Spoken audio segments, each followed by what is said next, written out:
Si je dois résumer un peu les highlights de ce meeting de H 2019 concernant la LLL, c'est sûr que le thème de l'immunothérapie est toujours le plus important et qui a pris plus d'espace. Et je dirais maintenant on a les trois grandes catégories, ça veut dire les anticorps, les BiTE antibodies comme on dit, comme le blinatumomab, et après les CAR T-cells. C'est vrai que cette année, si on prend le sujet des CAR T-cells, on a beaucoup parlé des patients qui ne répondent pas aux CAR T-cells, d'essayer de comprendre le groupe de patients qui ne répondent pas pour essayer de s'améliorer dans ce sous-groupe de patients. Donc il y a encore beaucoup de travail qui est fait et qui sera fait. Concernant les BiTE antibodies, donc surtout le blinatumomab, c'est vrai qu'on a de plus en plus les résultats qui sortent et je dirais l'abstract le plus important c'est celui du Children's Oncology Group, donc du groupe américain de la leucémie qui a sorti ces résultats de leur trial des rechutes de LAL qui montrent une supériorité très importante du groupe qui a reçu un bloc de chimiothérapie plus de blocs de blinatumomab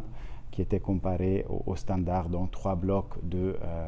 chimiothérapie et après aller vers la greffe de moelle, donc une supériorité d'environ 20-30%. Donc maintenant le blinatumomab est un petit peu le standard of care dans les rechutes de LAL pour les prochaines années qui suivent. Puis le dernier, je dirais, traitement très intéressant qui a été présenté, c'est les résultats de l'inozuzumab, donc un anticorps anti-CD22 lié à une chimiothérapie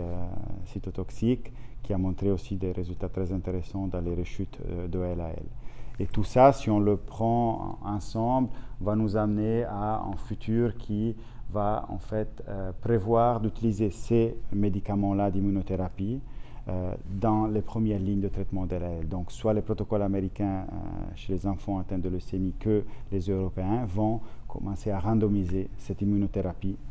comparé à la chimiothérapie avec deux buts. Un, d'améliorer les résultats dans les groupes à risque et dans les groupes à risque intermédiaire, de diminuer la toxicité aussi. Donc ça, c'est un petit peu le futur. Ça peut être aussi un peu comparé avec la PEG asparaginase qui a été longuement utilisée dans des trials en Europe, aux États-Unis, et puis qui maintenant est devenu clairement le standard of care dans tous les traitements